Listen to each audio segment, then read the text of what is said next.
예, 사선의 정동영 의원이 민주평화당의 새로운 당대표로 선출됐습니다. 강력한 리더십을 공약으로 내세운 정 의원이 위기에 처한 당을 구해낼 수 있을지 주목됩니다. 한편 박근혜 정부 국정농단 사건의 핵심 주역 중에 한 명인 김기춘 전 대통령 비서실장이 562일 만인 오늘 새벽 석방됐습니다.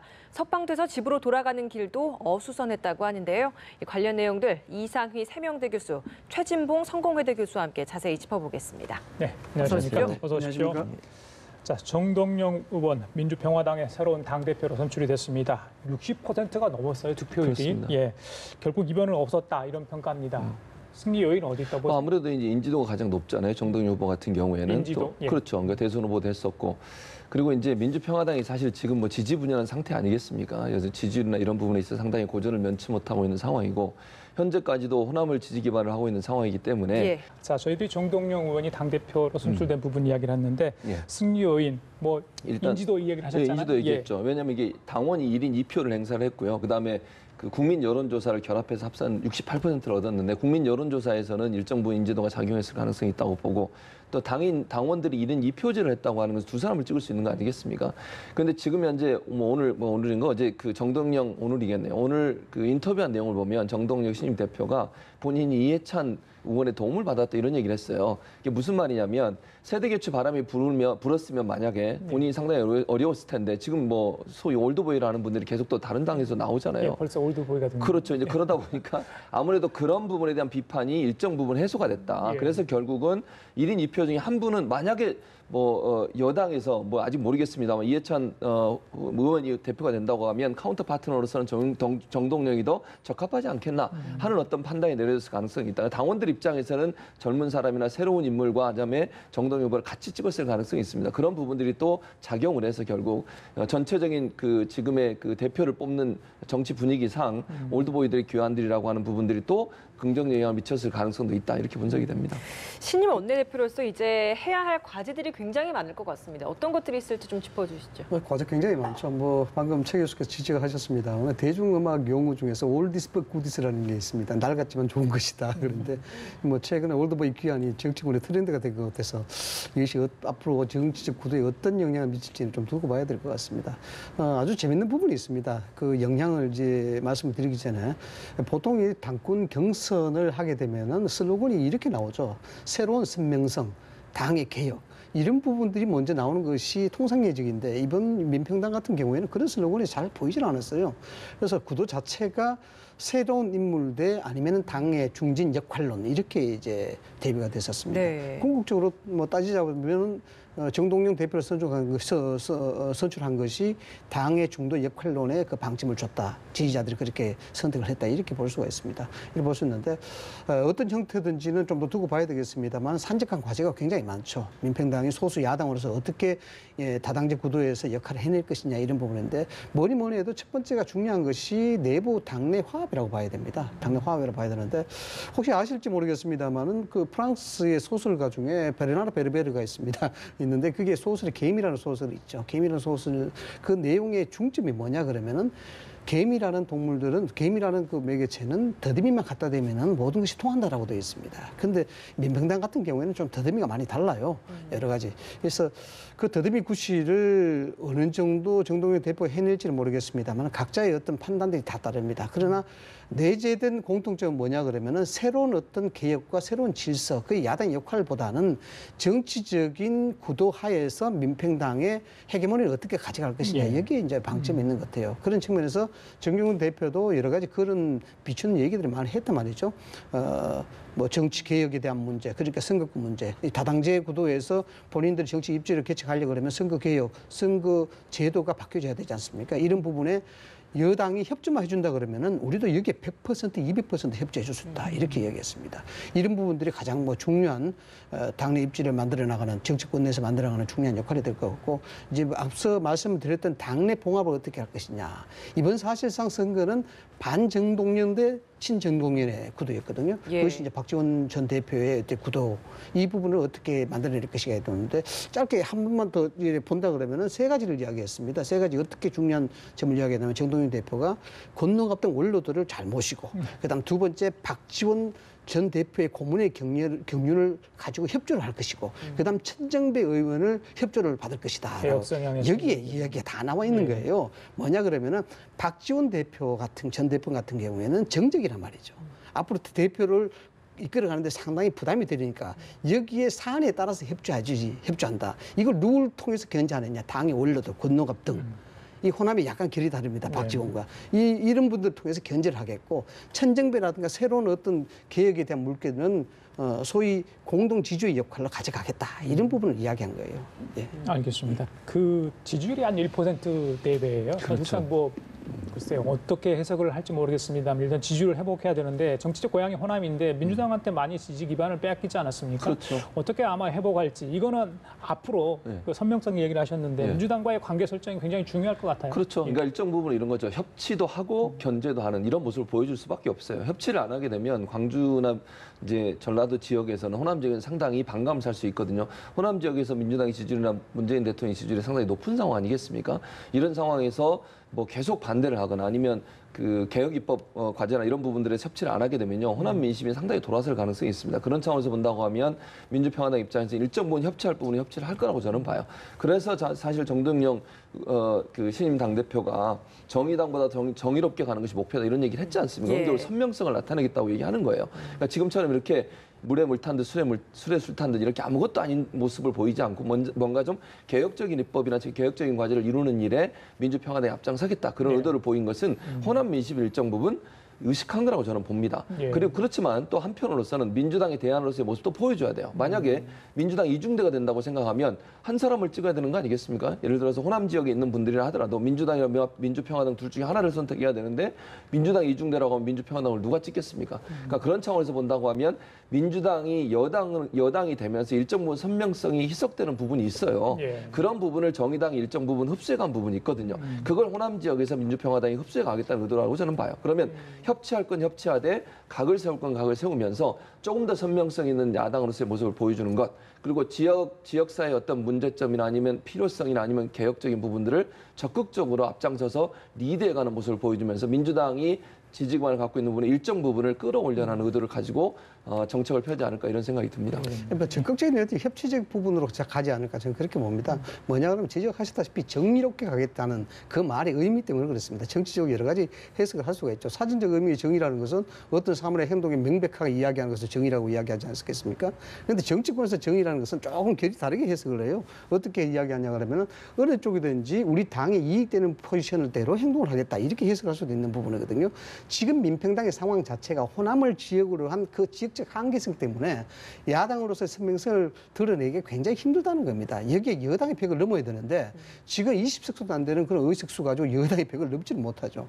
그래서 결국 호남에 대한 지역적 한계성 그리고 여기에 따른 당에 대한 정체성 이런 부분들이 이중으로 겹치기 때문에 민평당이 여기에 대해서 야당의 선명성을 구한다는 것은 굉장히 힘들다 봐야 된다. 그럼 뭘 구할 것이냐에 대한 부분은 결국 향후에 있을 수 있는 선거적 개편, 선거 개편하면서 정치 개혁에 대한 부분입니다. 정치 개편을 이야기하는 것이죠. 그 가운데서 어떻게 목소리를 내겠느냐 이런 부분입니다. 이런 부분이기 때문에 정동영 의원을 선택했던 그 자체가 중진 역할론이라는 것이 결국 새로운 시도에 대한 리스크를 안기보다는 앞으로 전개될 정치적 확장성 그리고 정치적 개편 이런 부분에 있어서 정동영이라는 전국적 인물 그리고 정동영이 가지고 있는 정치적인 개인기 이런 걸 통해서 우리의 입지를 좀 더 넓혀보자라는 것이 민평당 내부의 의견이다. 저는 그렇게 이제 해석이 되는 거죠. 예, 알겠습니다. 이번엔 바른미래당 전대 이야기도 좀 해보도록 하겠습니다. 손학규 전 상임선대위원장 출마를 결심했습니다. 앞서 그렇습니다. 이제 정동영 의원도 신임 원내대표도 이해찬 후보 좀 덕을 받다, 도움을 받다 얘기했죠. 이야기를 했는데 예. 손학규 전 상임선대위원장 같은 경우도 약간 좀 그런 경우라고 좀 봐야 될까요? 그럴 가능성이 있다고 봐요. 근데 사실 손학규 지금 선대위원장 했지 않습니까? 예. 그때부터 저는 일정 부분 이런 포석을 가지고 했다고 저는 보거든요. 그러니까 안철수 그 당시 후보가 손학규 위원장을 영입을 하면서 일정 부분 당을 맡기려는 의도를 갖고 있지 않았었나 하는 게 제 개인적인 판단입니다. 그런 차원에서 본다면 손학규 전 비대위원장의 이 출마는 사실은 뭐 이미 점쳐진 거라고 저는 보고요. 그런 차원에서 본다고 하면 지금 현재 판세를 보면요. 뭐 아까도 우리가 얘기 나눴습니다만 정동영 지금 당대표가 됐잖아요. 그리고 이해찬, 김진표 의원 같은 경우도 사실 두 분 중에 한 분이 된다고 하면 또 올드보이 교환이 되는 거예요. 그러면 사실 중진이 또 나설 수밖에 없어요. 이런 상황에서 예를 들면 두 정당이 중진이라고 얘기하고 올드보이라고 얘기하는 분들이 나왔다고 하는데 또 바른미래당에서 일정 부분 새로운 인물이 나간다고 하면 사실 카운터 파트너스 역할을 잘 할 수 있을까 하는 부분에 의문이 생길 수 있거든요. 그런 예. 차원에서 본다고 하면 전국적으로 인지도가 있고 일정 부분 당을 안정적으로 이끌어갈 수 있는 분이 필요하고 또 하나는 바른미래당 같은 경우는 민주평화당과 또 다르게 당내 갈등이 더 커요. 그러니까 이게 예전에 바른정당과 국민의당 출신들이 함께 모여 있는 거 아니겠습니까? 그건 이념적 갈등이 훨씬 크기 때문에 뭔가 이제 손학규 지금 전 위원장 같은 경우에는 양쪽을 다 거친 분이에요, 사실은.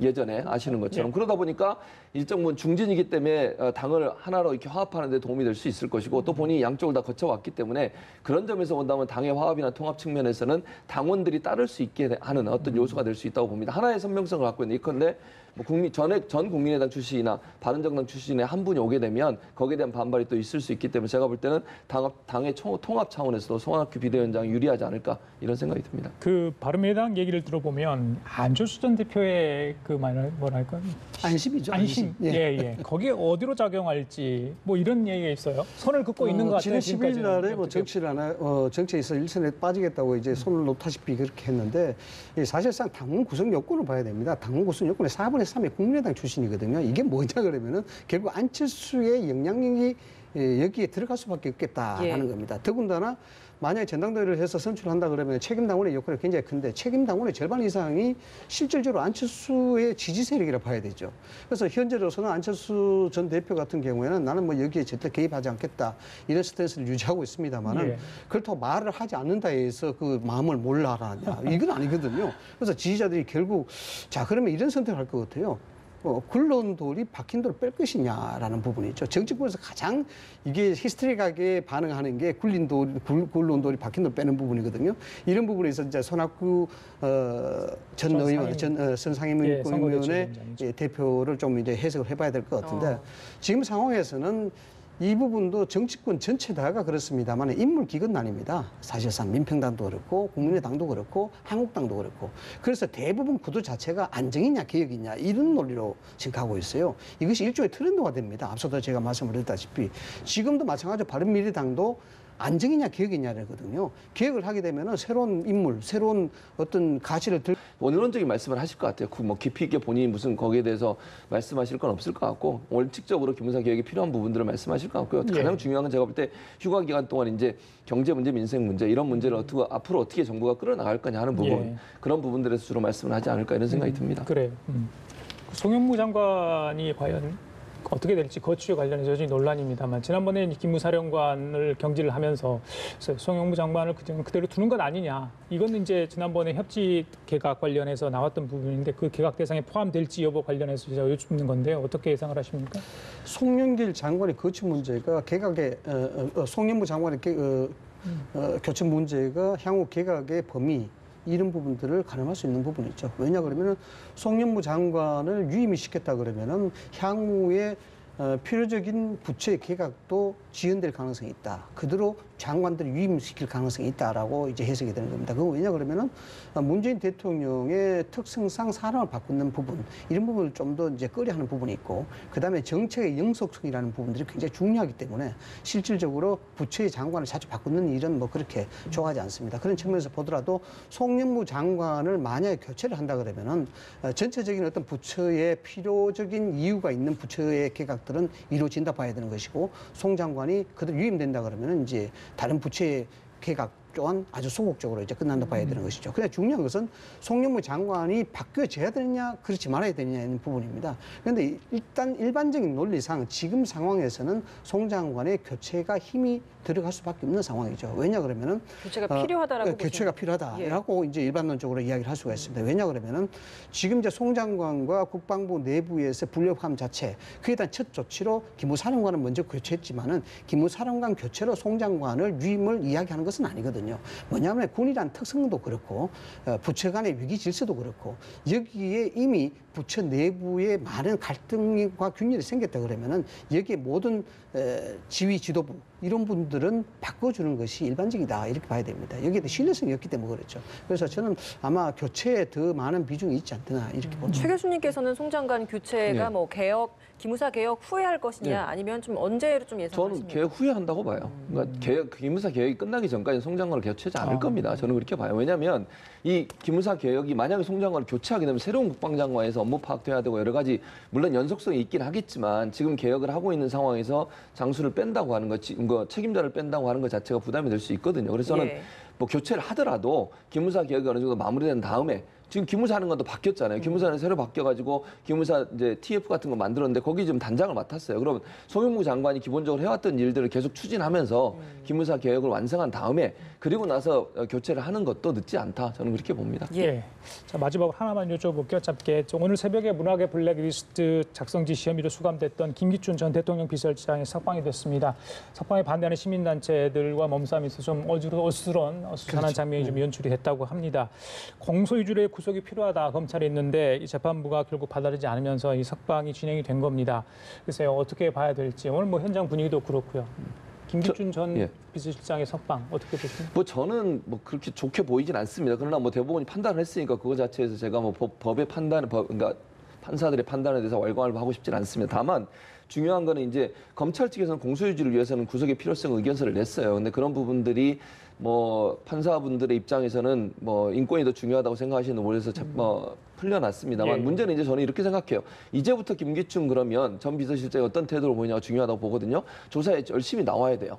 또 저래가지고 구속 피하고 나서 나가가지고는 몸이 아프다고 안 나오거나 불출석하거나 여러 가지 이유를 대면서 조사에 적극적으로 대응하지 않게 되면 예. 제가 볼 때 여론이 더 나빠질 거라고 저는 보거든요. 그래요. 그래서 어쨌든 재판부의 판단 때문에 풀려나긴 했지만 예. 국민적 여론도 좋지 않다는 건 본인이 좀 감지하셔가지고 재판에 또는 조사에 열심히 나오셔야 돼요. 예. 그래야만 국민들이 볼 때 저분이 정말 진실을 밝히려고 노력을 하고 있다 이렇게 보일 텐데 만약에 그러지 않고 또 뭐 차일피일 미루거나 여러 가지 이유를 대고 조사에 대해 성실히 임하지 않게 되면 제가 볼 때는 상당히 여론이 나빠질 가능성이 있다고 봅니다. 예. 뭐 죄가 없어서 풀려난 건 아니지 않습니까? 예, 구속기간 만료에 대한 맞습니다. 시점 때문에 그랬었지 않습니까? 우리는 3심제도입니다. 1심에 6개월, 2심에 6개월, 대법원에 6개월 이렇게 되어 있습니다. 그렇게 되어 있기 때문에 구속기간 만료에 따라서 여기 이제 조치가 필요적 조치에 의해서 이제 내려준 것이죠. 그러나 여기 이제 시민단체들이 반대하는 이유는 뭐 충분히 이해됩니다. 뭐 적폐적인 어떤 그런 사안이기 때문에 이걸 그냥 죄를 용서해주는 그런 의미가 아니냐. 그리고 향후 재판부를 또 압박하기 위한 그런 용도도 되겠죠. 되는데 실질적으로 뭐 죄가 있고 없고는 대법원의 일단 판결에 따라 달아야 되는 것이고 여기 상황에서 불구속 상태로 재판을 받는다 하더라도 지금 진행되고 있는 다른 사건들이 실형이 확정이 되고 또 형기가 정해진다 그러면 다시 또 구속 수감되는 그런 절차죠. 그래서 통상적인 절차, 법에 대한 절차가 아니냐 이런 생각이 들고 일각에서는 뭐 법원과 검찰이 사이가 나쁘니까 또 그런 거 아니냐 그러는데 좀 뭐 지나치게 또 확대 해석하는 것은 좀 그렇지 않나 그래요. 생각합니다. 알겠습니다. 자, 지금까지 이상윤 세명대 교수, 최진봉 성공회대 교수 두 분과 함께 얘기 들어봤습니다. 말씀 잘 들었습니다. 고맙습니다.